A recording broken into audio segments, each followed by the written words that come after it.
विद्यार्थी मित्रांनो, MPSC 24/7 या तुमच्या यूट्यूब चॅनलमध्ये तुमचं सर्वांचं स्वागत आहे. आपण आज एक न्यूज पाहणार आहोत, जी महत्त्वाची आहे, अतिशय महत्त्वाची आहे. जी MPSC करणारे विद्यार्थी आहेत किंवा जे ऑलरेडी सेवेमध्ये आहेत, राज्य सेवेतून ज्यांनी काय घेतलेत, पदं घेतलेत. जस्ट फॉर एक्झाम्पल उपजिल्हाधिकारी पदावर आहेत, तहसीलदार आहेत, ओके. ओके. अशा व्यक्तींना पुढे जाऊन काय भेटू शकतं, एक प्रमोशन भेटू शकतं, की जे लोकं काय होऊ शकतात, पुढे जाऊन IAS होऊ शकतात, ओके. आपल्या राज्य सेवेतून, ज्यांना म्हणतात बिगर. राज्यातील बिगर नागरी सेवेतून काय होऊ शकतात, भारताच्या प्रशासन सेवेमध्ये जाऊ शकतात, म्हणजे IAS मध्ये जाऊ शकतात. सो ह्या लोकांसाठी एक महत्त्वाची काय आहे, न्यूज आहे. आजच एका आपल्या मुंबई खंडपीठाने काय दिलेलं आहे, निर्णय दिलेला आहे बघा. MG शेवलीकर आणि संगम श्रीवास्तव यांच्या मुंबई खंडपीठाने काय दिलं, याचिकाकर्त्याने मागणी मान्य करत उच्च न्यायालयाने काय केले, केंद्रीय लोकसेवा आयोगाला काय दिलेले आहेत, काही निर्देश दिलेले आहेत. ते काय निर्देश दिले ते आपण ह्या न्यूजमध्ये पूर्ण कव्हर करणार आहोत. शेवटपर्यंत हा व्हिडिओ बघा. नक्कीच या व्हिडिओचा तुम्हाला काय होईल, फायदा होईल. ओके. काय होते बघा, जे लोक UPSC क्रॅक करू शकत नाहीत, पण आपल्याकडे असा एक मार्ग आहे की जो काय करू शकतो, तुम्हाला MPSC मधून तुम्ही कुठे जाऊ शकता. MPSC मधून तुमचं IAS साठी काय होऊ शकतं, प्रमोशन होऊ शकतं. सो त्याला म्हणतात बिगर नागरी सेवेतून भारतीय प्रशासन सेवेमध्ये प्रमोशन. ओके. सो इथून होऊ शकतं. सो एक आपला काय आहे, मार्ग आहे. काय ते किती पदांची, 3 पदांचा असा एक काय होता, एक इश्यू होता. 3 पदांसाठी या खंडपीठाने काय केलं, निर्णय दिला की या 3 पदासाठी काय घ्याव्या, 15 जणांच्या काय घ्याव्यात, मुलाखती घ्याव्यात. पण असं झालं होतं की ॲक्च्युली 16 जणांनी काय होतं, पात्र पात्र म्हणून काय केली होती, नावं दिली होती.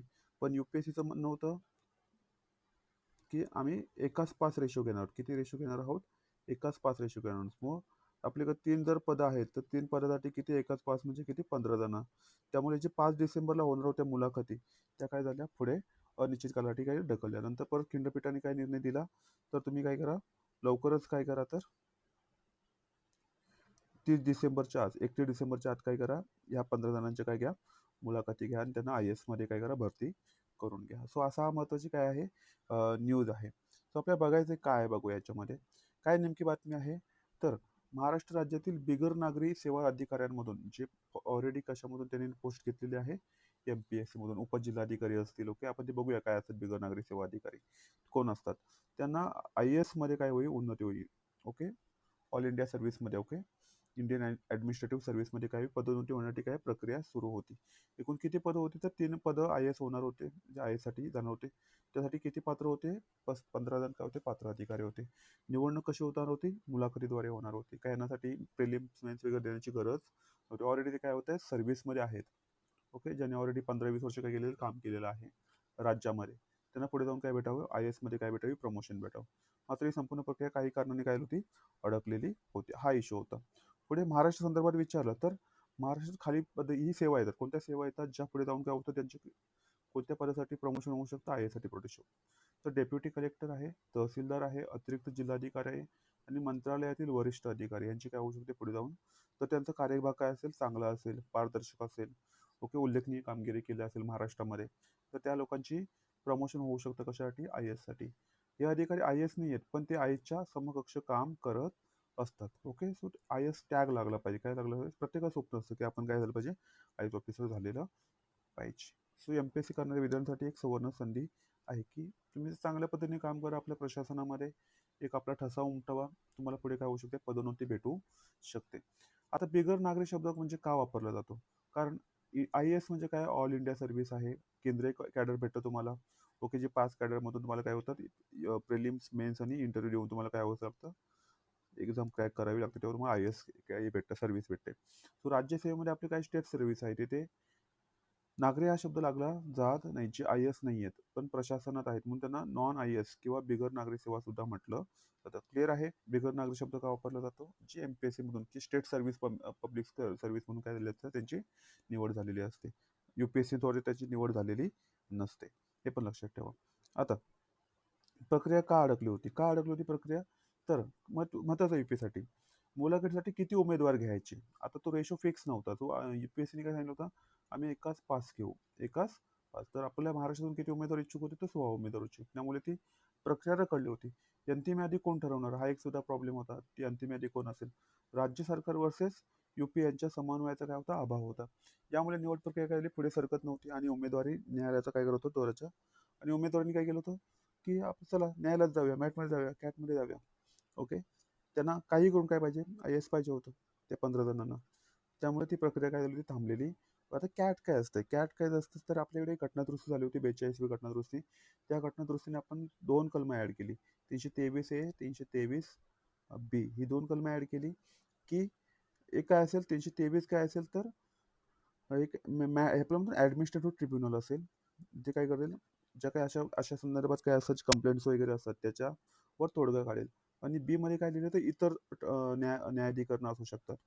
हे प्रशासकीय न्यायाधिकरण 323 ने 323 बी ने काय असेल इतर न्यायाधिकरणे असेल. फॉर एक्झाम्पल एन्व्हायरमेंटसाठी वगैरे न्यायाधिकरण आपण स्थापन केलेलं आहे. त्या कलमाचा आधार घेऊन. कोणत्या कलमाचा आधार घेऊन? 323 बी. ते कुठल्या भागात लिहिलं तर भाग 14 ए मध्ये लिहिलेलं आहे. कुठे लिहिलेलं आहे? भाग 14. लक्षात ठेवा. भाग 14 ए मध्ये लिहिलेलं आहे हे. ओके. काय करतात हे सेवाविषयक वादांवर काय करतात निर्णय देणारी विशेष न्याय संस्था आहे. निर्णय देते, योग्य तर निर्णय देते. सरकारी कर्मचारी पदोन्नती, नियुक्ती, सेवा अटींवर काय करते अधिकार देते. हे आर्टिकल 323 मध्ये अंतर्गत काय केलेलं आहे स्थापन केलेलं आहे. आता कॅटचा नेमका आदेश काय होता? कॅटचा नेमका आदेश काय होता? तर 31 डिसेंबर पूर्वी निवड प्रक्रिया तुम्ही काय करणार पूर्ण करा. ज्या 15 सदस्यांची निवडणूक मुलाखती घ्यायची ते काय करा तुम्ही घेऊन टाका. पात्र उमेदवारांच्या मुलाखती घ्या आणि एक्स्ट्रॅक्शन न करता अंतिम निवड करून त्यांना काय करावं कुठे पाठवावं त्यांना UPSC कडे पाठवून द्यावे. म्हणजे आता सरकार आणि किंवा यंत्रणाकडे वेळ काढूपणापर्यंत पर्याय नाही. आता वेळ काढूपणा करू शकत नाही. तर निर्णयाचे परिणाम काय होऊ शकतात? तर ह्या निर्णयाचे परिणाम काय होतील? प्रशासनावर परिणाम होईल. IAS अधिकाऱ्यांची कमतरता ही देशव्यापी समस्या आहे. आजही आपल्याकडे ओके 1,500 ते 2,000 IAS पदं काय आहेत रिकामी आहेत. हा निर्णय प्रशासनाला काय देतो बळ देतोय. कारण का आपण राज्यसेवेतून सुद्धा काय घेतोय चांगल्या अधिकाऱ्यांची काय करतोय प्रमोशन करतो IAS साठी. अधिकाऱ्यांसाठी काय असेल एक सुवर्ण संधी. राज्यसेवेत काम करणाऱ्या अधिकाऱ्यांना न्याय मिळण्याचा काय झालेला आहे मार्ग काय झालेला आहे मोकळा झालेला आहे. सो अशा पद्धतीने ही एक न्यूज होती. ओके मित्रांनो लक्षात घ्या चांगली सुवर्ण संधी आहे म्हणून छान अभ्यास करा.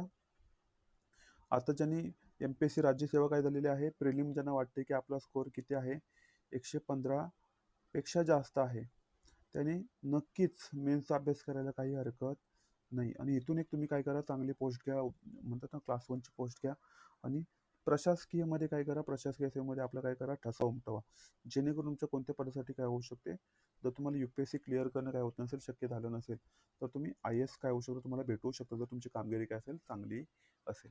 सो ओके मित्रांनो इथे आपण थांबूया ही होती आजची न्यूज. ओके काय न्यूज होती तर अधिकाऱ्यांच्या IASचा मार्ग काय झालेला आहे सुकर झालेला आहे. ही आता ज्या आता होणार ते कधी होणार 31 डिसेंबर पूर्वी होणार आहेत 15 जणांच्या मुलाखती. ओके आपण इथे थांबूया. अजून पुढच्या उद्याच्या लेक्चरला आपण काय करूया एक नवीन न्यूज जर असेल तर आपण काय करू डिस्कस करू. ओके थँक्यू मित्रांनो धन्यवाद.